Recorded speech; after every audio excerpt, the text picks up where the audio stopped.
Buenos días de nuevo. Vamos a comenzar la segunda mesa sobre edadismo y género en los medios de comunicación y redes sociales. Lo que vamos a hacer es cambiar el orden y vamos a empezar pues de abajo arriba. Vamos a empezar con la imagen social de la vejez, después las personas mayores en la prensa, después bancos de imágenes y terminaremos con la evaluación de tweets y de programas antiedadistas. Y en relación con ello, pues no me comenta Vanessa que ella presentará esa última, o sea, la última que ahora es la primera. O que era antes la primera y ahora será la última, porque no va a poder asistir Liji Zhang, ¿vale? Entonces, vamos a hacer lo mismo que antes, iremos llamando para que vayan tomando posición. Entonces, empezamos con María Sánchez Román, ella es personal investigador de apoyo del programa Encajen, forma parte del Grupo de Investigación en Envejecimiento del Consejo Superior de Investigaciones Científicas y va a presentar la imagen social de la vejez y el envejecimiento en los testimonios de personas mayores en Radio Nacional de España. Bueno, efectivamente, yo soy María. Voy a presentar el trabajo que hemos realizado con el archivo de sonoro de Radio Nacional de España sobre la imagen social de la vejez y del envejecimiento en los testimonios de las personas mayores. Partimos de la base de considerar el paradigma positivo de la vejez, que ya lo hemos hablado un poco en la mesa anterior también, y de considerar que en realidad envejecemos desde que nacemos. Es decir, que el envejecimiento es un proceso que ocurre en todo el curso de vida y lo aplicamos a través de los marcos que nos ofrece la Organización Mundial de la Salud, con el concepto de envejecimiento activo en sus cuatro pilares y 8 determinantes. Y más recientemente, porque este marco en realidad procede del 2002, más recientemente con la década del envejecimiento saludable, que básicamente, y también enlazando un poquito con la mesa anterior, lo que nos indica es que no solo tenemos que añadir años a la vida, que es algo que llevamos haciendo varias décadas con bastante éxito, sino también hay que añadir vida a los años, ¿no? Calidad de vida. ¿Qué pasa? Que la discriminación por edad, que es el punto en el que nosotros hacemos este acercamiento al archivo sonoro, entendemos que es una barrera para promover este envejecimiento activo y saludable. ¿Y por qué? Porque promueve la exclusión de las personas mayores, de los grupos etarios ajenos a las personas mayores, pero también desde las propias personas mayores que, viviendo en sociedad, asumen estas ideas que tenemos en el imaginario social, edadistas, estereotipos, prejuicios, discriminación edadistas y que suponen un enemigo interno y acaban por autoexcluirse también de ciertos espacios de participación. A nuestra investigación estamos añadiendo también una variable más, no solo la variable de edad, que es la variable de género, es decir, las diferencias que provoca el género en el afrontamiento de las situaciones de edadismo. No es lo mismo envejecer siendo mujer y siendo hombre, y eso, básicamente no es lo mismo envejecer con una cierta edad y con un cierto género en el ámbito laboral, en los espacios de participación social, en la familia, etc. Hacemos hincapié también en este aspecto del género en el rol de cuidados, que ya nos indica incluso la Unión Europea, que es un rol que asumen fundamentalmente las mujeres, y eso tiene también un impacto en la vejez, pero también son las mujeres las que luego son el grupo que más necesidades de cuidados tienen en edades avanzadas. Y bueno, uno de los escenarios en los que ocurre este edadismo, estas situaciones de estereotipos y prejuicios y comportamientos discriminatorios, es en los medios de comunicación. En los medios de comunicación usualmente se comparten unas imágenes que son homogéneas y rígidas de las personas mayores y que tienen que ver, o por un lado, con la fragilidad, la vulnerabilidad de la persona mayor que necesita ayuda, o como decían también decía Salomé, me parece, el caso de éxito de envejecimiento, ¿no? Que también es luego una imagen constreñida. Entonces, los medios de comunicación a menudo reproducen y refuerzan estas ideas edadistas, ¿no? Y eso puede provocar también un impacto en las propias personas mayores, en la opinión que tienen de ellas, al llegarle pues, estas noticias, etc. Pero también los medios de comunicación son un mecanismo de transmitir ideas, ¿no? No solo ideas negativas, sino que también pueden suponer un vehículo para transmitir ideas positivas sobre el envejecimiento y sobre la vejez. Y con esta idea es con la que hemos partido para el objetivo de nuestro trabajo. Hemos cogido un archivo sonoro de Radio Nacional que no es usual, porque es un programa que se llama Juntos Paso a Paso, en el que mañana van a estar aquí, por cierto, los locutores, ¿no? Y que es un programa que está dedicado exclusivamente a las cuestiones de interés de las personas mayores.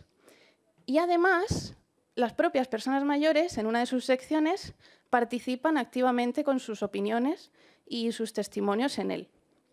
Es un programa que es de emisión semanal y que se puede encontrar todos sus programas emitidos desde el inicio en su página web. El objetivo que hemos tenido, por tanto, en esta investigación es conocer cómo es la imagen social que tienen las personas mayores de sí mismas a través de estos discursos que nos han dado en el programa. ¿Qué métodos hemos elegido para conseguirlo, para conseguir conocer esto? Primero tenemos que clasificar el programa. Es un programa que inició en 2008, a finales de 2008, y hemos cogido desde ese inicio hasta el último programa emitido en 2021. En total son 640 programas y los hemos clasificado por su fecha, por la localización geográfica en el que se desarrollan las entrevistas que recogen y por el resumen que ofrece el propio programa de cada archivo, ¿no? De los 640 programas, 542 son los que tienen esta sección que nos interesa, en la que participan las personas mayores, que es Palabras Mayores. Y en ellas es en las que se recogen las entrevistas con sus opiniones y sus testimonios sobre los temas de interés del momento. Sobre este archivo hemos hecho un análisis cualitativo de contenido de un muestreo, de una selección aleatoria que tiene un poquito más de un 10% de la representación de todos los 542 programas. En total son 56. Y luego, de manera arbitraria, no aleatoria, le hemos añadido, por hacer un esfuerzo de identificar el entorno también rural, no solo el entorno urbano, hemos añadido todos los programas que había sobre el entorno rural. El promedio de duración de cada programa, o sea, de cada sección, perdón, es de unos 5 minutos, para que lo sepáis. Y lo hemos codificado conforme a dos marcos de referencia que son que tienen que ver con lo que he citado al principio: el marco del envejecimiento activo, con sus pilares y sus determinantes, y el informe global de edadismo, que también nos ofrece la OMS, con los estereotipos, prejuicios y discriminación, con sus dimensiones. Hemos transcrito estos 66 programas, que son en total, y los hemos pasado al software de análisis cualitativo de Atlas-T en versión 9. Desde el principio estuvimos muy atentas también de hacer el cálculo del acuerdo intercodificadoras. Y para ello creamos dos equipos de codificación simultánea y ciega, que básicamente lo que quieren decir es que hemos codificado en dos equipos todo el material de manera, a la vez, y sin hablar entre nosotras de lo que hemos codificado. Y esto se hace para ver el nivel de acuerdo que tenemos sobre el contenido que hemos recibido, que tenemos de las entrevistas, ¿no? Hemos aplicado un estadístico, el Q-alfa de Krippendorf, que nos ha indicado que el nivel de acuerdo en verdad no ha sido el deseable. Hemos obtenido un 0,3 en total o 0,5 en aquellos códigos que en realidad han sido más utilizados, cuando en realidad lo deseable sería un 0,8 o por ahí. Las causas que hemos identificado de este debate, que hemos hecho post-cálculo de este acuerdo, ha sido sobre todo porque existe mucha información no codificada que el cálculo tiene en cuenta, que tiene que ver con la ficha técnica de cada programa y con la intervención de los locutores, que no se codifica. Tampoco, o sea, lo que nos interesa es las intervenciones de las personas mayores.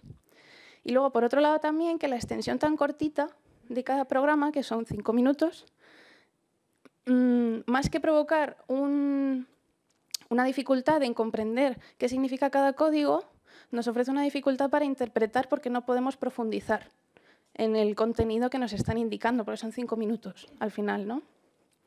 Vale.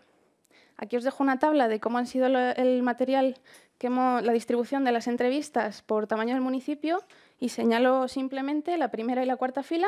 La primera, que es la de que hemos utilizado el 100% de los archivos de municipios con menos de 10.000 habitantes. Y la cuarta, que es que la mayoría de ellos, 36 programas de los 66, proceden de municipios de grandes ciudades, quiero decir, de ciudades como Madrid y Barcelona. Vale. La distribución de las entrevistas también por contexto residencial. Señalo las dos primeras filas, que son la de la distribución que nos señalan como la gran mayoría de los programas que se han, o de la sección de palabras mayores se ha desarrollado con personas mayores que vienen o que son usuarias de centros de mayores, un total de 32 documentos, o de residencias, que viven en residencias, que son 22 documentos. ¿Qué resultados hemos obtenido? Pues tres líneas temáticas, fundamentalmente. El primero, que las manifestaciones de edadismo se dan de manera fundamentalmente implícita, sutil, que no son explícitas, básicamente, y están relacionadas con la invisibilización de la persona mayor en la sociedad o en la familia. También, por otro lado, que existe una influencia del género en las personas mayores de hoy que han sido entrevistadas en este programa. Y en tercer lugar, que existen bastantes opiniones sobre los servicios sociales y sanitarios y las estrategias residenciales, tanto en cuestión de vivir en el hogar o vivir en residencia, como vivir en el entorno urbano o en el entorno rural. De la primera línea, no nos va a dar tiempo a leerlo todo, pero yo lo dejo aquí por si alguien tiene interés. Se señala sobre todo la carga de cuidados que no ha sido reconocida y que limita el uso del tiempo de las personas mayores, ¿no? Que, como dice la última cita, las personas mayores tienen que tener su espacio y su libertad, no tener que estar al servicio de sus familias para cuidar a nietos, etc. Por otro lado, que las personas mayores también tienen que tener derecho a seguir viendo a sus nietos incluso en los procesos de divorcio de los padres, que se tiene que considerar los derechos de las personas mayores en esos procesos. Además, también los hábitos digitales de los jóvenes que se diferencian de los de las personas mayores son una barrera de comunicación para las personas entrevistadas en este programa, que consideran que le produce un distanciamiento de sus familiares, de sus nietos sobre todo. Y también hablan de la imagen social que ellos perciben de la propia sociedad, de que, por ejemplo, los viejos no están de moda y por lo tanto se les ignora. Que la imagen que se da de los mayores en los medios normalmente es cuando ocurre algo y sobre todo negativo y así, ¿no? Además, en la segunda línea, la de género, la influencia del género en la edad, se habla de la segregación ocupacional que han tenido que vivir las personas mayores de hoy en su vida adulta, ¿no? Y también de las cadenas de cuidado que se generan en las edades más avanzadas, cuando uno de los cónyuges necesita cuidados, ¿no? En los entornos urbanos, que no en los rurales, sí que se dan conversaciones en torno a los avances en igualdad de género, por ejemplo, también. Se habla de cómo, sobre todo en el ámbito laboral, de cómo se ha incorporado la mujer al trabajo y de brecha salarial, etc. También se habla en un tema muy vinculado al género y al edadismo, que es la estética y la apariencia de las mujeres mayores, que aunque no lo parezca, está muy regulada, ¿no? Y cómo ellas también lo viven en sus propios espacios de participación. Y con respecto a las estrategias residenciales, muy rápidamente, las residencias se postulan como un recurso para las personas mayores que han participado en el programa, que sirve para liberar a los hijos de una carga, como dice alguna de las citas, de hipotecar a los hijos de las cargas de cuidado que puedan tener ellos en el futuro por dependencia. Se valoran los recursos que tienen las residencias, pero en realidad la inclinación es a permanecer en el hogar todo el tiempo posible, incentivando la ayuda a domicilio y mejorándola, ¿no? Y también se habla de la utilidad de los centros de mayores para combatir la soledad y con respecto en este tema también de la soledad, se habla de los puntos positivos que tienen los núcleos urbanos con respecto al medio rural. Y aquí ya termino. Estos han sido los hallazgos que hemos tenido. El archivo de Radio Nacional, solo me gustaría terminar con eso, es un archivo que nos ha parecido un punto importante de investigación porque nos ofrece un material que ha durado 13 años, o 15 casi, ¿no? Ya, en el que han participado las personas mayores de continuo. Y eso nos ha parecido muy útil y, bueno, pues queremos seguir profundizando en ello. Y muchas gracias. Muchas gracias a ti, María. Vamos a dar paso a la segunda, empezando por abajo, Macarena Sánchez Izquierdo, que junto con Rocío Fernández Ballesteros, que no ha podido venir, nos hablará, Macarena, de las personas mayores en la prensa española antes y durante la pandemia de COVID-19. Perdón. Aparte de Rocío Fernández Ballesteros y yo, también participaron David Cables, que era especialista en análisis cualitativo, y Cristina Villanueva, que es una periodista que trabaja en medios de comunicación. Voy a hablar muy brevemente porque María ya lo ha hecho fenomenal, pero la importancia de los medios de comunicación y cómo las personas mayores han sido el foco de la atención periodística y social, y en los últimos años de información, no solo por razones sociodemográficas, sino también por las razones sociosanitarias que estamos viviendo hoy en día, ¿no? Y hablando del envejecimiento activo y saludable, que hemos hablado también en la anterior ponencia, que no es hacer políticas para las personas mayores, sino que es hacer políticas para todas las personas que nos hagamos mayores en las mejores condiciones posibles y que cuando llegamos a mayores mantengamos esas condiciones el mayor tiempo posible, ¿no? Y todos estamos de acuerdo que para eso tienen que estar involucradas administraciones públicas, agentes sociales, personas mayores, y los medios de comunicación tienen un papel también muy importante, ¿no? Se puede hablar mucho de los medios de comunicación, María lo ha hecho fenomenal, porque podemos hablar de si hay especialización en la programación o se crean estereotipos, cuál es la imagen que damos de las personas mayores, cómo aparecen. Luego va a haber una ponencia muy bonita, ¿no?, de imágenes y personas mayores, cómo se traslada, en qué actividades participan las personas mayores y cómo, y qué lenguaje utilizamos a la hora de hablar de las personas mayores. Y en ese sentido, el COVID, he puesto aquí solo algunos artículos, hay un montón, han salido un montón de artículos, ¿no? Pero hay artículos que han salido a lo largo del COVID que realmente nos ponían en alerta, nos decían, oye, las personas mayores es el grupo más vulnerable no solo por el número de muertes, sino por la carga social. Se les está haciendo responsable de todo lo que está sucediendo, ¿no? Salían hashtag de COVID Dodger, Boomer Remover, que lo único que estaba haciendo era ampliar la brecha intergeneracional y ampliar el edadismo y la carga social que tenían las personas mayores. Ya hay algunos estudios que hoy también nos van a presentar aquí, sobre qué ha sucedido, ¿no?, con las personas mayores. Y en esa línea nosotros quisimos ver que no podíamos coger todas las noticias, sino quisimos analizar titulares y subtítulos de noticias de prensa en las que se representaban a las personas mayores como individuo o como colectivo, y quisimos hacerlo en prensa escrita, lo que se llaman diarios, ¿no? Y quisimos coger aquellos que fuesen de mayor tirada nacional, quitando aquellos que son como el As y el Marca, que evidentemente mucha información no nos iban a dar, y por tanto nos quedamos con los principales medios escritos nacionales y regionales, que eran El País, ABC, El Mundo, La Vanguardia y La Voz de Galicia. Utilizamos la hemeroteca MyNews, que tienen todos los artículos publicados en todos estos diarios, y teníamos acceso a ellos, con esas keywords y sus variaciones en género y en número. Para poder ver qué había pasado pre-pandemia y post-pandemia, decidimos que cogíamos los dos picos de mortalidad, que eran el 31 de marzo y el 6 de noviembre, 2 semanas antes y 4 semanas posteriores, tanto en el 2018 como en el 2020. Entonces, partíamos de 1.820 titulares de noticias. Quitamos los que no hablaban de personas mayores, quitábamos aquellos que se repetía la misma noticia al mismo día, aquellos que era incalificable, y nos quedamos con una muestra de 1.432. ¿Cómo procedimos?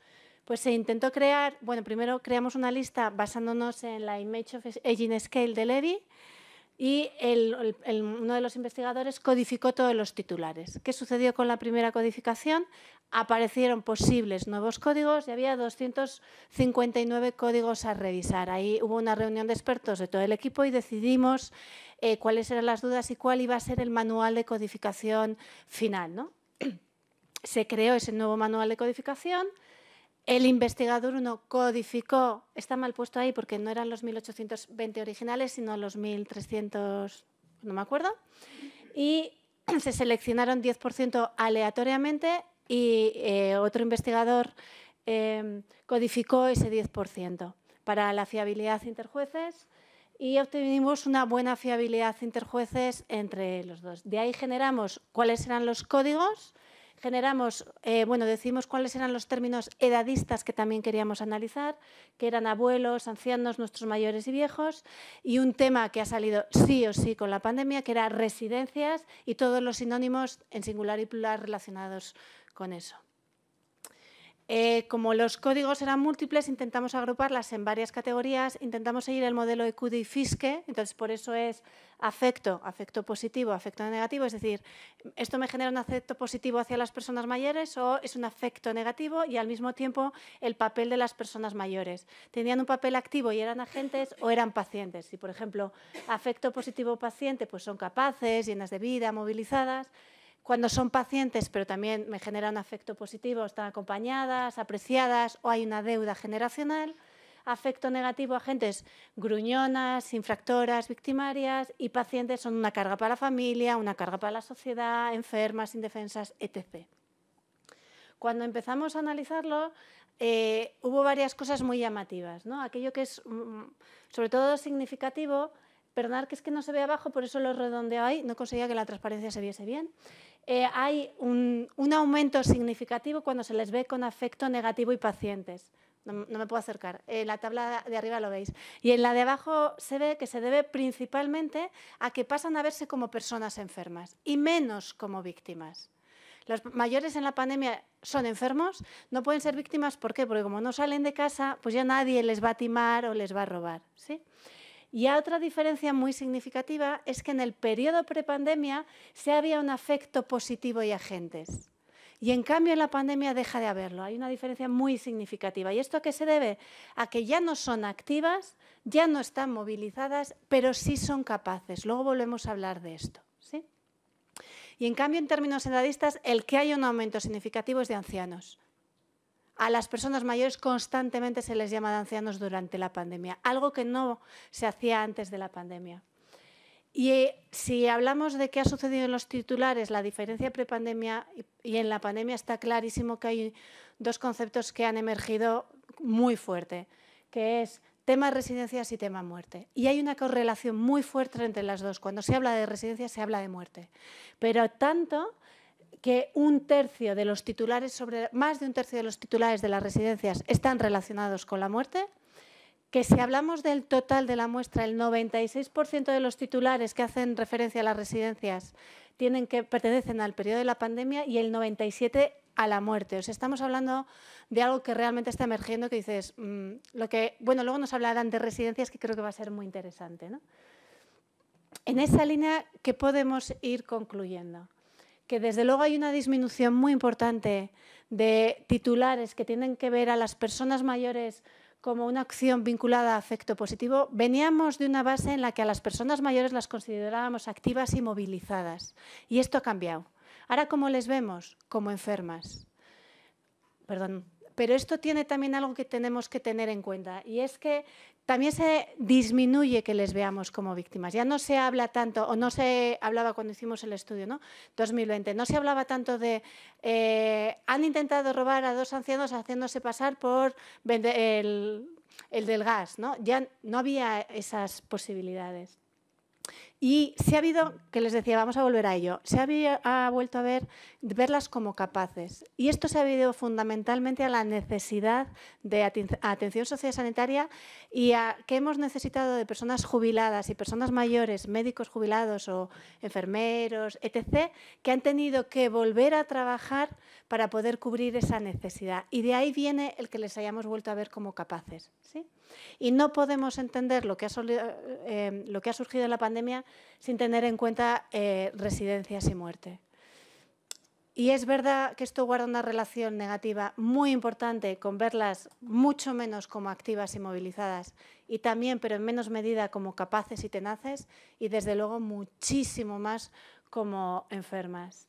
Y desde luego algo que ha traído la pandemia es que ya no hablamos de personas mayores, no hablamos de abuelos, no de manera significativa. A lo que hemos pasado a hablar es de ancianos. Y estos son los resultados.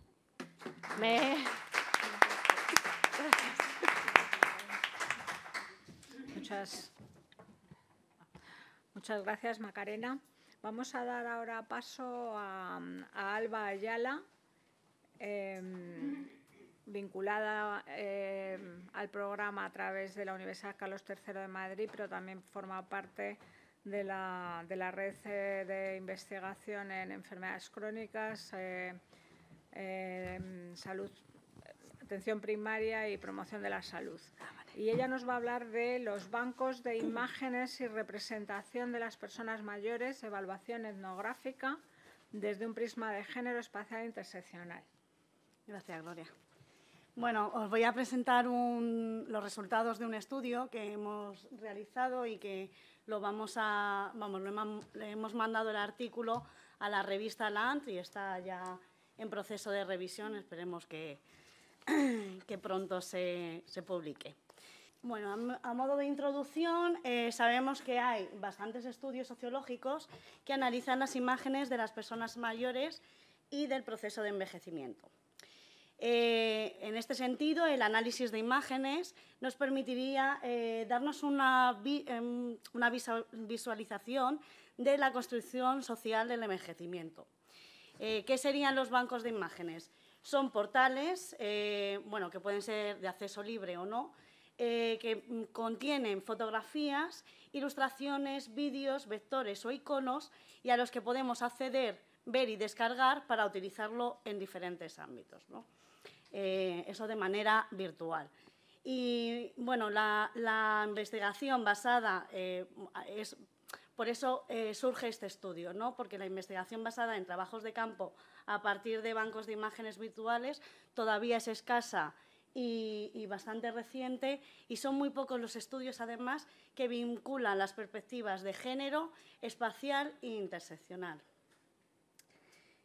Por todo ello, nuestro objetivo iba a ser evaluar imágenes de personas mayores desde una perspectiva de género, interseccional y socioespacial y utilizando bancos de imágenes de acceso libre.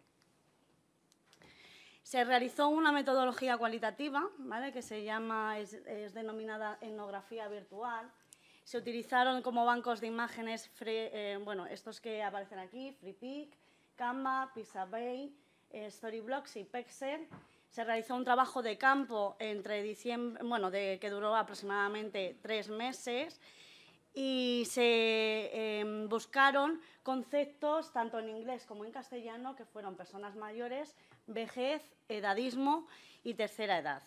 Y como criterios para la búsqueda se cogieron solamente a las fotografías, no se seleccionaron ni vídeos ni ilustraciones, ¿vale? Solo nos centramos en analizar las fotografías y se eligieron como filtro de búsqueda aquellos que fuesen el filtro más popular en cada banco de imágenes.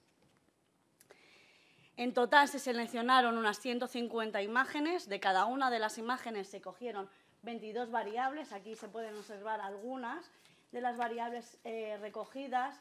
Si eran en la imagen, si era intergeneracional entre personas de distintas generaciones o de la misma generación, rasgos de su color de piel, dentadura, cabello, piel, también cómo vestían, también datos sobre la dependencia, la discapacidad y el estado emocional en el que estaban representadas las personas mayores,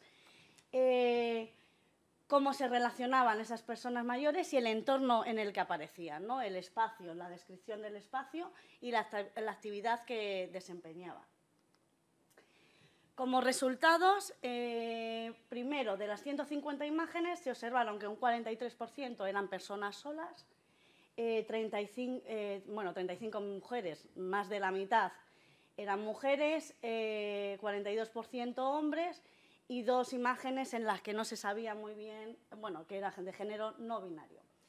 De las personas que aparecían acompañadas, 36% era entre distintas generaciones, de distintas edades, jóvenes con personas mayores o niños con personas mayores, y el 64% era de la misma generación. Y, bueno, de estas personas acompañadas, el 50% eran hombres y mujeres de la misma edad, ¿no? Bueno, ahora lo comentaremos, eran como si fuese una pareja heterosexual de mayores de la misma edad. De esas 150 imágenes se analizaron 231 personas que aparecían.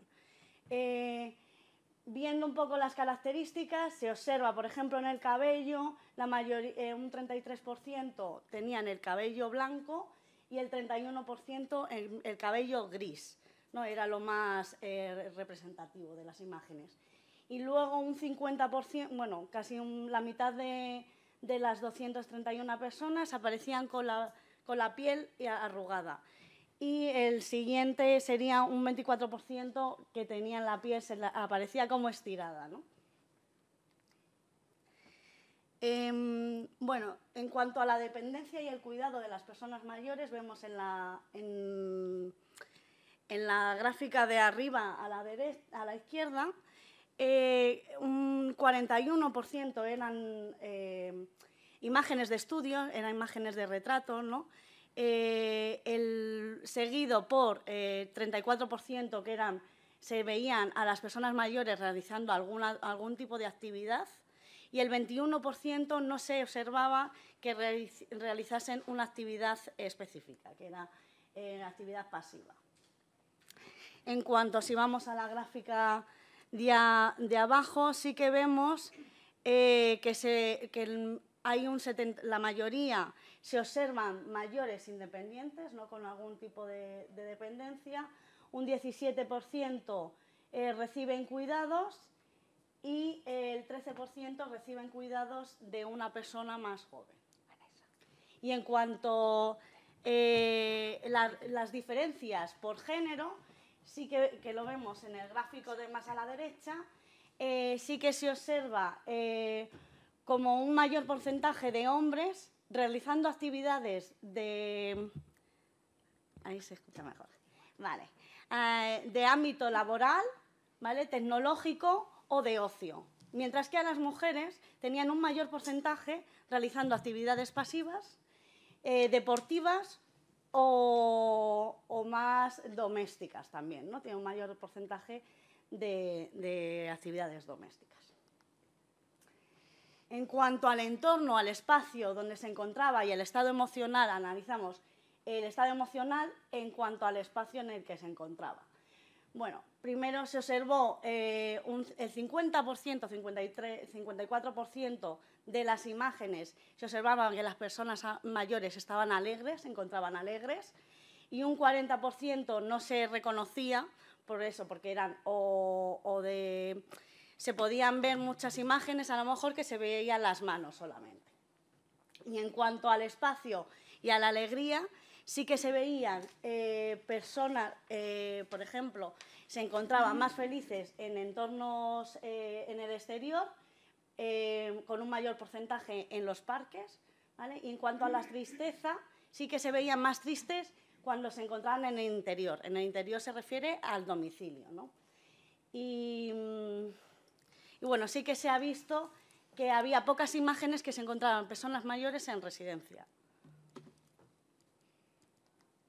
Como conclusiones, nuestros resultados clave muestran una imagen estereotipada y poco diversa del envejecimiento. O sea, encontramos personas de aspecto, o sea, personas blancas, parejas heterosexuales y además muy alegres. O sea, que estamos reforzando la discriminación por género y vamos, y raza. Y por edad, el edadismo y el racismo. También hemos visto diferencias de géneros en las actividades que realizas, ¿no? Más tareas domésticas y cuidado en mujeres y más de ocio o tecnológicas en hombres.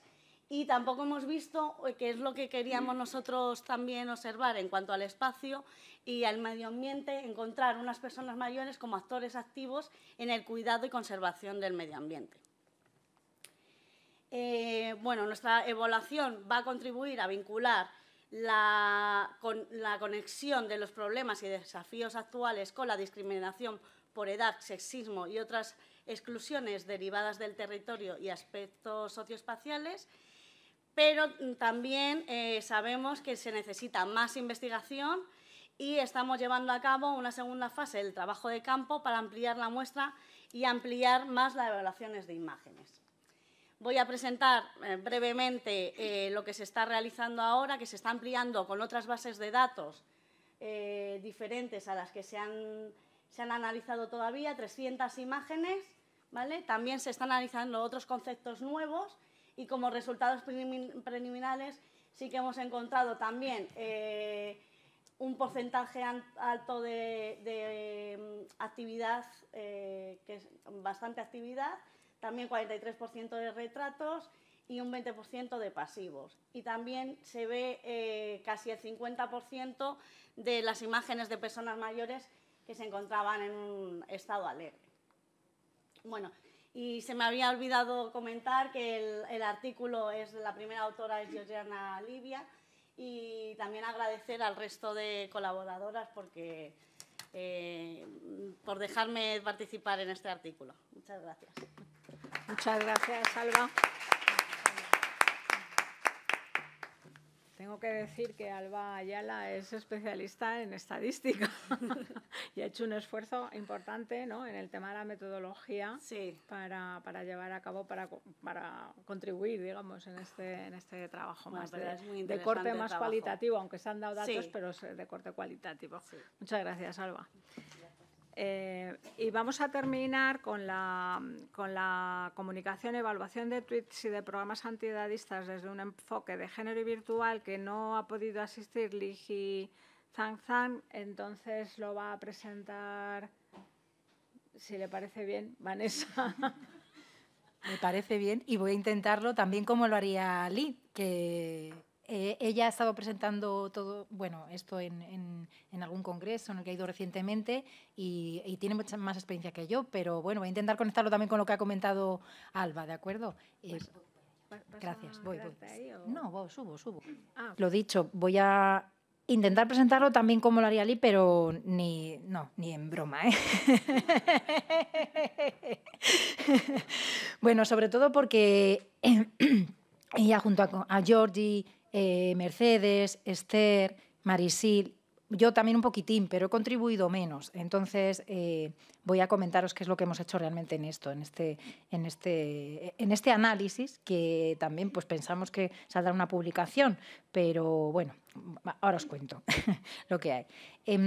Lo hemos dividido, esta parte, en dos secciones. Por una parte, porque lo que vamos a evaluar son programas antiedadistas, pero desde dos perspectivas. Uno, desde los que existen a este nivel nacional, y otro, hasta la evaluación desde Twitter, lo que hay y los comentarios, para hacer ese enfoque y un poco relacionarlo, y ahora voy con la presentación de Alba, con las imágenes que habíamos visto, ¿no? Aunque en principio habíamos planteado al revés, ¿no? Pero bueno, así. Bueno. ¿Qué es lo que sucede con los programas? Bueno, pues como ha comentado Macarena, pues ahí encontramos poquitos. Y lo poco que hay, además, pues la evaluación que se puede hacer desde nuestro ámbito más virtual, ¿no? Tenemos algunos hallazgos que sugieren que además hay muchísimos estereotipos, de lo cual hemos ido hablando a lo largo de la mañana, sobre todo de esa perspectiva, desde el género y edadistas, muchísimas más, pero sobre todo por vincular estas, ¿no? Bueno.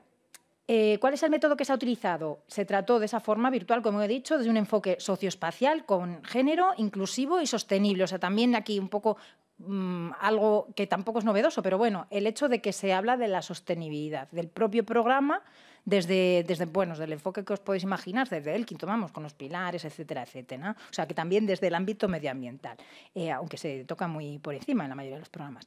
La muestra se corresponde a 83 programas, de los cuales 9 preguntas sobre el tema de la identificación de la evaluación, 10 relacionadas con la entidad y 20 para identificar el propio programa y 51 preguntas para la evaluación, finalidad, fases, impacto. Es decir, algunos incluso nos encontrábamos que no es lo que es propiamente dicho una evaluación, sino una metaevaluación, ¿no? Porque a veces te encuentras con el propio análisis de que se ha evaluado ya el programa y entonces analizas todo lo que había, ¿no? Una parte. Bueno, estos son algunos de los resultados que no se ven mucho, van por comunidades, son estatales, ¿vale? No comento muchos datos y me voy un poquito más a todo ello y voy a los quesitos, lo voy a llamar así, ¿de acuerdo? Por una parte, en el ámbito de actuación del programa se encuentran muy poquitos, como vemos ahí reflejados, que la mayoría, el 35%, ¿vale?, que sería ahí, son locales o municipales. Y esto tampoco nos tiene por qué asustar, porque muchos de los programas que reflejan políticas antiedadistas, y ahora conecto un poco con lo que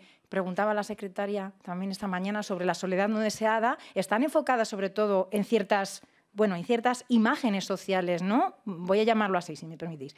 Entonces, de ahí que tampoco nos sorprenda, ¿no?, el que esa parte sean a nivel pues más locales o municipales. Pero también hay algunos nacionales, que tampoco nos tiene que sorprender esto, porque sí que es verdad que muchos de los programas, y lo digo con la boca pequeña, pero sí que están subvencionados y dentro de las políticas nacionales para que se hagan a través de las políticas ministeriales. Aquí ya me luzco yo.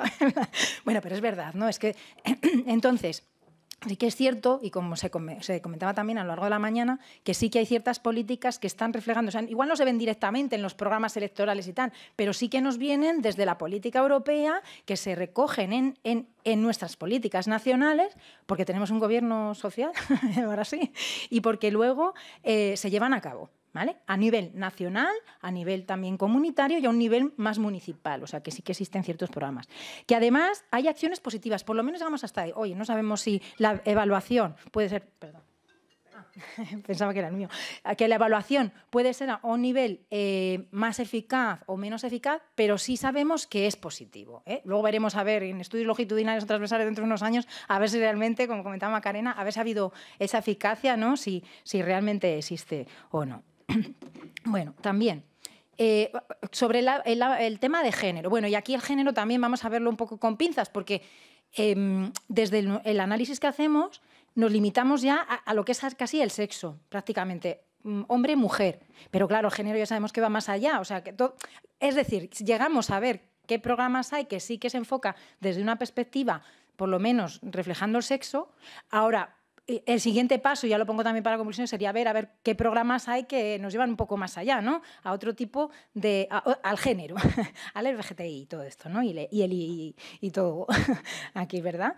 Todo ello. Entonces, habría que verlo. Entonces, algunos de ellos sí que lo vemos que hay. Y todavía nos sorprende, esto sí que nos ha sorprendido al verlo, es que hay algunos programas que todavía no incluyen ni la perspectiva de género ni el empoderamiento. Bueno, o sea, lo hemos analizado los programas que ya había. Yo creo que este año está cambiando, ¿eh? Voy a ser optimista. Pero sí, porque aparece en todas las convocatorias y la perspectiva de género tantos puntos y el empoderamiento o la actividad de las personas y tal. Bueno, entonces creo que va a cambiar, ¿no? Y sí, ¿verdad? Soy muy optimista. Luego la participación de las personas mayores también, pues sobre todo, bueno, en el desarrollo es evidente, ¿no? Y se sigue haciendo y sí que se nota además sobre otros análisis que hicimos anteriormente, hace ya una década casi, en el 2012, el programa LECIEVA, sí que nosotros hemos visto que hay cambios, ¿vale? A nivel cualitativo, por así decirlo. Es decir, que antes en el desarrollo se ponía un programa y ya está, ahora interesa que las personas participen, ¿eh? Es más, voy a arriesgarme a decir lo que voy a decir, pero es más, hay programas que si previamente no hay una base investigadora, no se te ocurra llevar a cabo el programa porque como no vas a... Y lo digo también desde la experiencia transversal. Yo estoy desarrollando programas, ¿no?, en la Fundación que están en esa línea, que investigamos antes, que lo vinculamos con lo que se ha hecho en la actividad investigadora y además desde aquí, sobre todo por el programa Encaje y los otros que hemos desarrollado, CAS y todos estos, y que lo vinculas con todo eso, ¿no?, para hacer ese análisis. En el diseño, se empieza a ver también una parte del diseño. Hace una década, pues lo del diseño era como, no, aquí cada uno lo hace como quiere, ¿verdad? Pero ahora sí. Y por último, en el seguimiento, que esto ya sí que es más sorprendente porque de los programas analizados un 45% utilizan las personas mayores para hacer ese seguimiento. Entonces, de alguna manera, cuando sí que involucras también la participación a nivel social, también estás reflejando y recogiendo que se puede ver, ¿no?, la eficacia, por lo menos si cae, ¿no?, si cala en las personas el programa, también ves la eficacia. Y luego sostenibilidad. Y la sostenibilidad, pues eso, como decía, es una sostenibilidad global que se puede ver de cualquier enfoque, pero que no está analizada, o sea, que también está, se puede ver un poquito, pues eso, muy cualitativo, ¿no? Si puede ser sostenible y dar algún tipo de beneficio, entendámoslo como queramos, ¿no? Si es poco, algo, bastante, mucho, nada. Que también lo mismo, insisto, no nos deben sorprender también los datos, porque si no tenemos una forma de análisis estandarizada, entonces tampoco podemos ver si el programa llega a ser sostenible o no es sostenible. O sea, es un poco también muy cualitativa, ¿verdad? Muy vaga. Luego, la segunda parte que se hizo también es vincularlo todo esto con, pues eso, la voz, dando voz a las personas, ¿no?, participando. Entonces, lo hicimos a través de Twitter, con, bueno, ya sabemos los usuarios que hay en Twitter, entonces esto voy a obviarlo, y el objetivo principal pues era ese, ¿no?, un poco conectar también esto. Se hizo un muestreo aleatorio simple desde febrero, marzo, abril del 2020, luego en febrero, marzo, abril del 2021, julio y agosto del 2022, y yo creo que este año que viene, si podemos y continuamos, pues seguiremos haciendo ese análisis para que tenga continuidad en el tiempo, ¿no?, y podamos tener datos que luego se puedan utilizar transversales, longitudinales, etcétera. Bueno, el análisis y el método utilizado totalmente descriptivo, ¿no?, al fin y al cabo, de leer lo que había y ya está, ¿no? Los resultados, por así decirlo, lo hemos dividido en dos fases. Una primera fase, que se analizaron los conceptos de personas mayores, la vejez, que envejece, edadismo, tercera edad, que es ancianos, o sea, todo que va vinculado un poco con el envejecimiento, ¿no?, todo ello, ¿no?, y también desde palabras edadistas, por así decirlo. Y otra tercera fase que incluye el feliz día de los abuelos, la vejez y el edadismo, porque aparecían muchos comentarios sobre vejez, los abuelos. O sea, cada vez que hay una, ¿no?, y aparecen muchos tweets retuiteando pues todos estos comentarios. Entonces, cogimos así, aunque fue aleatorio, sí que las que no más nos habían llamado la atención. Yo creo que este año lo mejoraremos, todo esto, pero bueno. Aquí están algunos de los resultados, pero voy un poco al gráfico, ¿no?, porque es un pantallazo sin más, y a los quesitos que había por ahí. Bueno, por una parte, la representación de la salud. Bueno, en el 22% de los discursos, que es el total de los 3, se presenta formas de mayores como enfermas, que es algo que ya hemos comentado además en lo de las imágenes. Que el concepto de la vejez tiene una representatividad mayor, del 40%, mientras que en otros términos analizados pues no llega ni al 15%. Eso en Twitter. El 27% de las muestras expone a los mayores como personas dependientes, siguiendo lo mismo que la gráfica, pues eso, que la gráfica que hay, ¿no?, que el término vejez se refiere más al número de tweets que hace referencia a personas mayores como dependientes. Es decir, seguimos viendo a las personas desde ese enfoque edadista, que son mayores, frágiles, vulnerables, no me gusta utilizar estas palabras, pero salen de manera negativa, ¿no? Y además, aunque se utilizan, aunque hemos cogido términos que pueden ser positivos, se sigue viendo esa negatividad. O sea, aun en los términos positivos aparecen respuestas negativas, lo cual, pues bueno, nos hace que pensar, y lo voy a enlazar también con las anteriores presentaciones, nos hace que pensar que por lo menos desde la pandemia hasta ahora no vemos nada más que aspectos negativos de la vejez. No sé, a ver si cambia esto un poco. Bueno, ya no me meto con la representación de COVID porque creo que se ha hablado bastante y no voy a volver a insistir en estos temas, pero sí que una cosa que me gustaría añadir y como un poco diferente e innovadora es el tema de la representación de las mujeres y hombres, y que también, bueno, no innovadora, pero que ya se ha hablado de ello, pero sí que en lo del tema de la COVID también aparece la mujer más representada con espacio negativo. Vale, sí, voy cortando. Y por supuesto, pues desde un ámbito pues totalmente sexista todo esto, ¿no? Conclusiones. Bueno, aunque hay una mayoría de programas que utilizan la perspectiva de género, que pueden seguir aspectos antiedadistas, ¿no?, por así decirlo, todavía nos parece que puede ser muy ambiguo y bueno, no sigo con lo mismo, vamos, porque efectivamente creo que estamos en una fase en la que comenzamos a hacer algo diferente y nuevo y todo esto empieza a resurgir, ¿no?, a verse. que los beneficios, además, parecen que van a perdurar. En el caso, por lo menos un 45% de los datos que había analizado, parece que sí, que las personas mayores lo encuentran como algo que va a ser productivo, beneficioso, etcétera, ¿no? Y como conclusión final, que el término de vejez es el que se hace mayor alusión a todo ello y lo que representa en sí mismo también, de manera negativa, es precisamente términos que son negativos, que es personas enfermas, que son dependientes y, en suma, pues que tienen o sea, la perspectiva edadista, ¿no? Por así, edadista en sí misma, ¿no? Todo el edadismo que podamos encontrar. Y, sin más, muchas gracias. Gracias. Muchas gracias, Vanessa. Vamos a llamar a las otras ponentes, a Macarena y a María Sánchez y a Alba Ayala, que suban. Bueno, yo creo que esta es una de las mesas que nos puede dar como más, no sé si creatividad, iba a decir también, tampoco, o sea, alegría en el sentido de que da mucho juego para la investigación y tristeza por otro lado porque nos muestra la cara verdadera de ese edadismo, de esa imagen negativa que tenemos hacia la edad. Vale. Han sido unas comunicaciones, la verdad, súper interesantes, muy variadas. Y yo tengo alguna pregunta. Vamos a ver. Por ejemplo, sobre el tema de las relaciones intergeneracionales, ¿vale?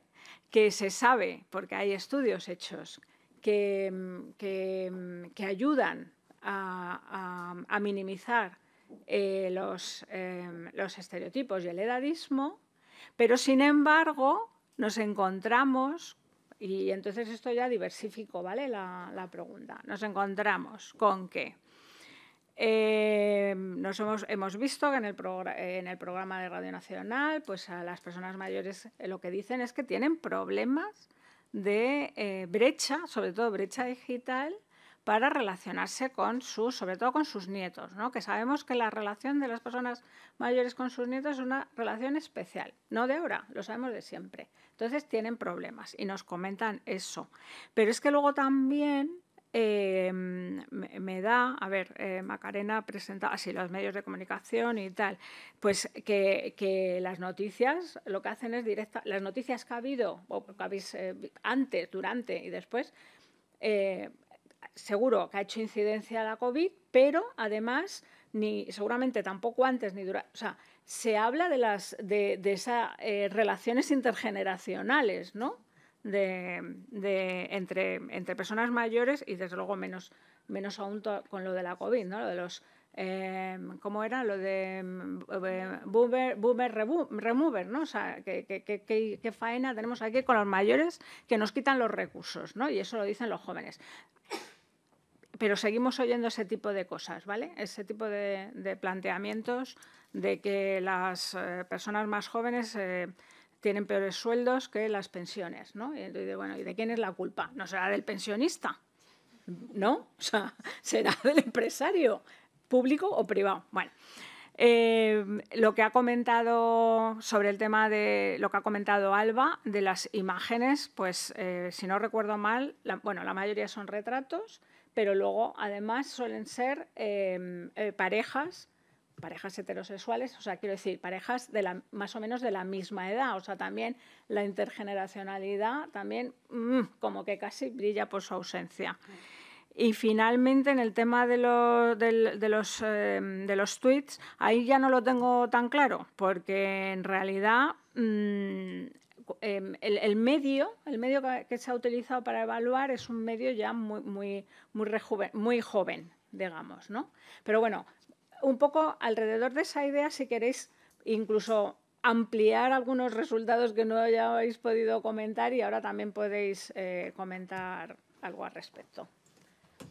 Empezamos, ¿por dónde he empezado? Por María, así, María, Macarena, Alba y Vanessa. Muchas gracias, Gloria. Sobre el tema de la intergeneracionalidad, lo que hemos visto al final en un programa como el que hemos analizado de radio de Juntos Paso a Paso, es que al final es un espacio de participación prácticamente exclusiva de las personas mayores, sobre todo en la sección en la que nos hemos basado, ¿no? Entonces, claro, ahí no ha habido una oportunidad, ¿no?, de poder analizar las relaciones intergeneracionales a través de ambas perspectivas, ¿no?, de participación también de jóvenes con las personas mayores que estuvieran entrevistando. Pero sí es cierto que al hablar al analizar el programa, al ver los resultados, prácticamente, bueno, un gran número de las citas, del contenido que hemos analizado, está basado en las relaciones familiares, es decir, en las relaciones que tienen las personas mayores con los más jóvenes de su familia, desde sus hijos a sus nietos, bisnietos, etcétera. Entonces, claro, también lo hemos visto en otras iniciativas que hemos hecho de cursos de formación, de edadismo y envejecimiento, etcétera, que la vía de lo intergeneracional, de juntar a personas mayores con personas jóvenes, es uno de los mecanismos que hemos encontrado que nos está dando más resultados para eliminar los estereotipos edadistas y los prejuicios, ¿no?, y discriminación. Entonces, también os paso un poco a vosotras, que habéis visto los programas sobre todo, ¿no?, ese testigo para hablar sobre ello, claro.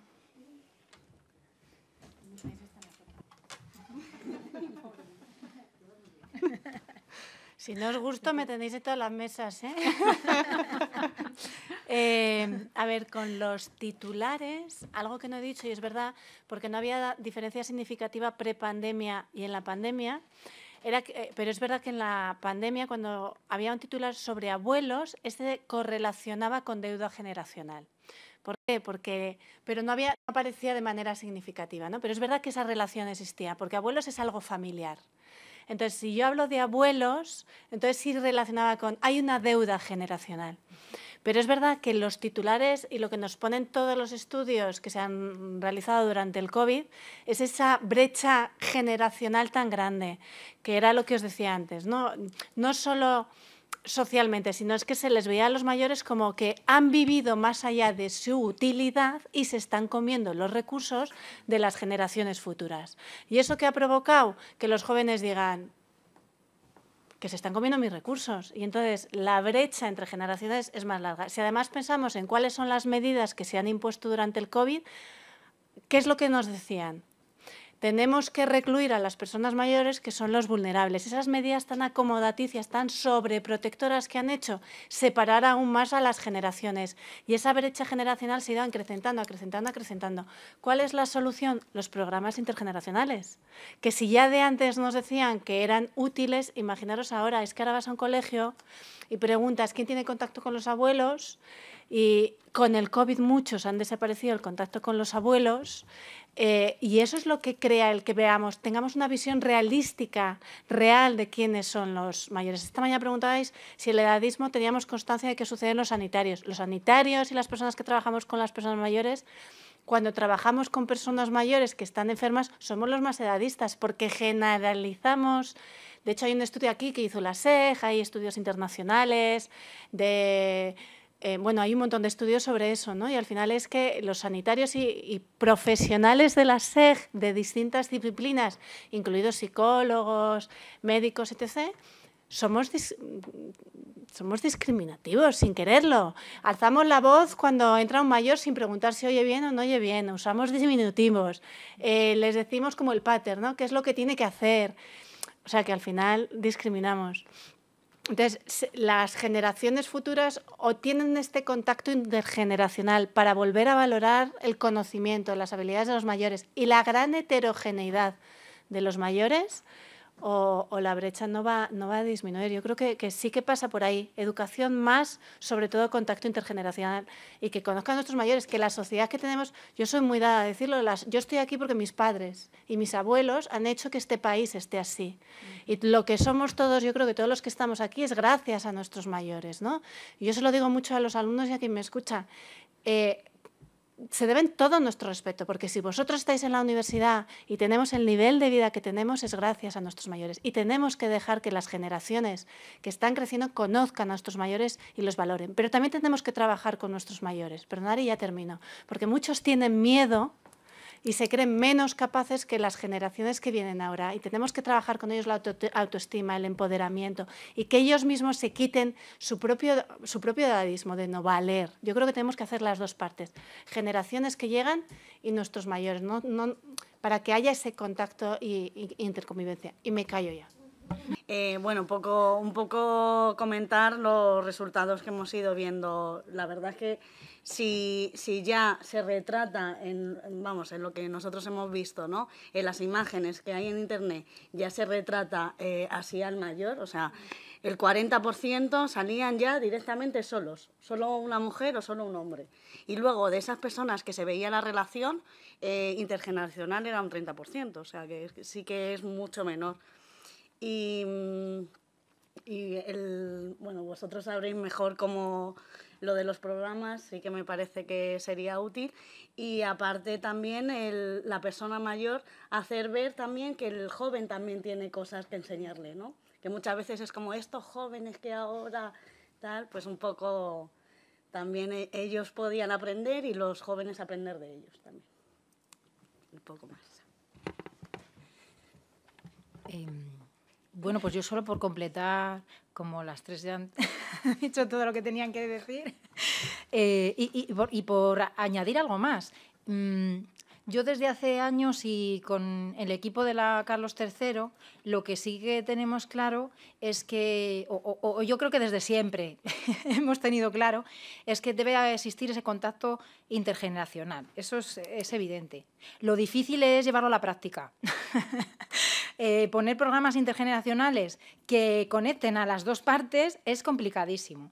Al final, claro, siempre nos enfocamos en los aspectos que son más paternalistas, porque están ahí, claro, es lo más fácil, pero igual no son los que nos dan la solución. Y luego también nos enfocamos en el desarrollo de programas o el análisis específico, no sé, ya por las modas o porque el problema en cuestión, ¿no? Pues, por ejemplo, la soledad no deseada, que está de moda. Bueno, pues es que soledad había que hacerlo, es necesario, es verdad, pero tiene ese enfoque. Y la soledad no deseada también con el intercambio intergeneracional puede ser posible, pero claro, si no sabemos los resultados, estamos en ello ahora, ¿verdad? Y vamos a seguir adelante con esto, ¿no?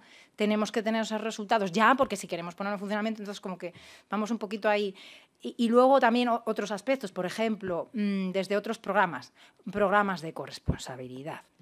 Hemos hablado de la violencia de género, pero la corresponsabilidad entre personas mayores que cuidan, que son cuidadas y cuidan y hacen todo a la vez, ¿no? Y llevamos también ahí, lo llevamos arrastrando, ¿no? Tiempo, lo hemos dejado en la pandemia, porque ahora nos enfocamos más en cosas, pero también que conectan con igual con esa perspectiva intergeneracional. O sea, quiero decir que si lograríamos poner en contacto todas las partes de manera efectiva, ¿no? Y en un momento concreto igual se podría analizar otros resultados. Y luego lo siguiente también, y que nos queda ahí, es sobre todo relacionado con esto que estamos hablando de la mentorización directa inversa, ¿no? De personas jóvenes, mayores y tal, es la tecnología, el cómo nos está sobreviniendo, cómo las futuras generaciones que vamos a ser mayores vamos a ver la tecnología de otra manera, ¿no?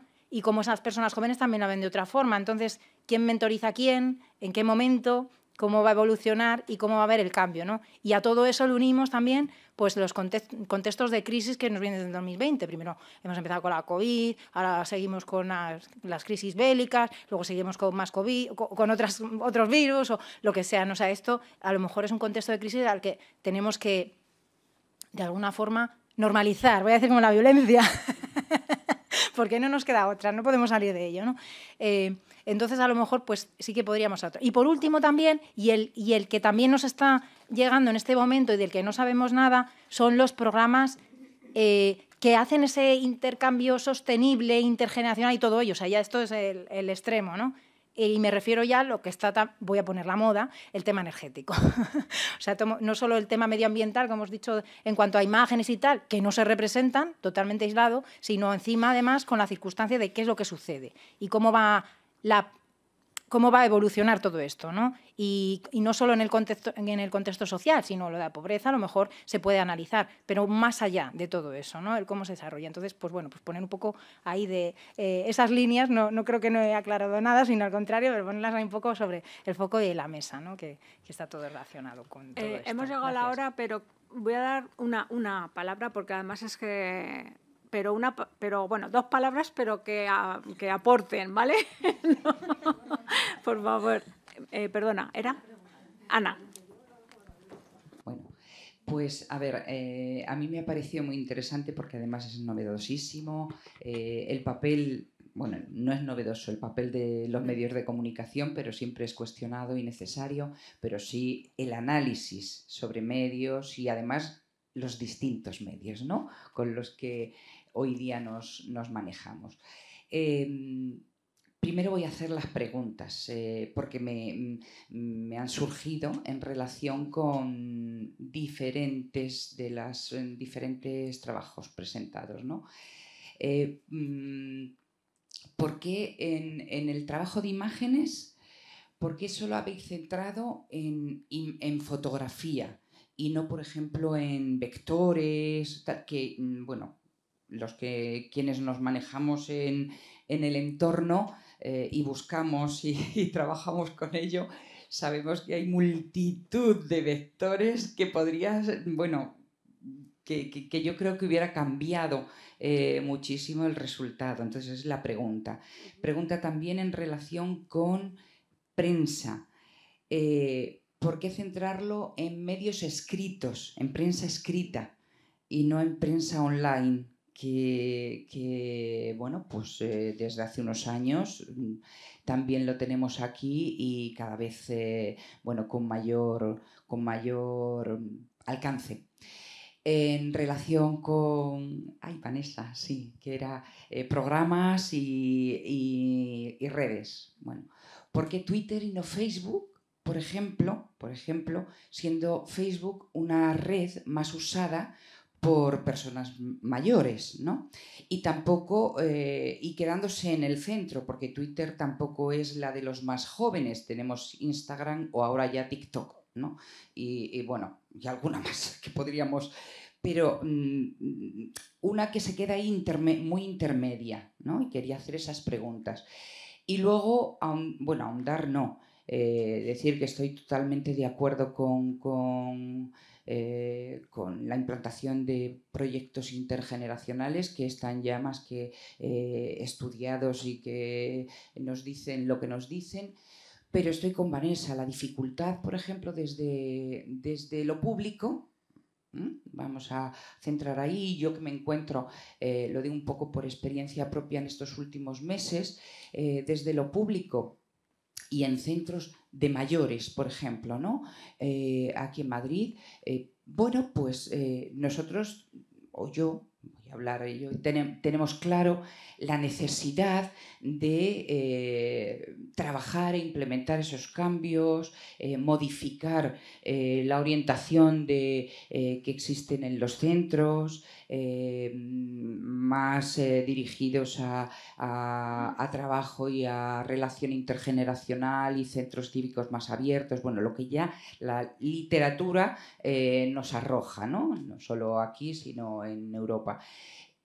Pero llegas a los centros y hay una seria dificultad para quienes utilizan esos centros sean receptores positivos, ¿no? O sea, reciban bien ese planteamiento. Yo no me he encontrado, o sea, la generalidad, nuestro planteamiento desde el partido, por ejemplo, es ese y va en esa línea y estamos trabajando en esa línea y nuestra posición es esa, clarísima, pero en el trabajo de campo, es decir, las visitas que hay que ir realizando para conocer, para interactuar, etcétera, etcétera, pues hay un número importante de, vamos a decir representante, porque la muestra evidentemente, yo aquí no puedo hablar científicamente en las visitas, hay una muestra de representantes importantes que no reciben bien la acogida de un cambio de orientación en los centros y ahí quiero dejarlo, bueno, constancia, porque realmente la implementación, la práctica, la puesta en práctica del cambio de en esa orientación y la puesta en práctica de esos proyectos no resulta nada fácil y quizás tengáis que ayudarnos y tengamos que entre todos ayudarnos para encontrar una fórmula. ¿Vale? Gracias. Sí, voy a pedir, no, voy a cortar, no va a haber más palabras. Luego, seguramente en la siguiente mesa, seguro que como hacemos todo luego muy relacionado, cabrá la siguiente palabra. Y voy a dar exactamente 1 minuto, porque tenemos eso, son 6, pues 1 minuto para responder a cada una de la pregunta. Sí. Perdón. ¿Por qué fotografías? Pues no he trabajado mucho en el trabajo de campo, pero yo creo que es para cortar un poco, porque si no se extendía muchísimo. Entonces yo creo que sí que puede ser, a lo mejor que lo están, bueno, de momento se están analizando 300 imágenes, o sea, más imágenes todavía, y yo creo que seguramente vaya ahí en la línea, intentar otros medios, más eso, vectores o más virtuales o lo que sea.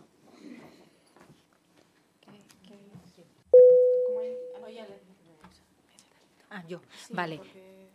Pues muy rápido también. Y además que las imágenes, hay que ver también el uso, que es lo que nos pasa también con Twitter, que se elige por limitar, sí, efectivamente, pero también por el uso, porque con las imágenes abiertas públicas lo utiliza todo el mundo, se puede utilizar dentro de cualquier plataforma, o sea, son abiertas y públicas, que las puedes utilizar en cualquier momento, no está restringido ya al uso empresarial o que pagues por ellas, entonces como que son más abiertas. Entonces, limitarnos ahí en solo un foco de imágenes y que fuese de una manera pública, o sea, que fuese accesible también ese. Y lo mismo también para Twitter. Es que, claro, Facebook sí está enfocado más, y luego hay otras, y TikTok, ojalá, mira, que eso ya es como...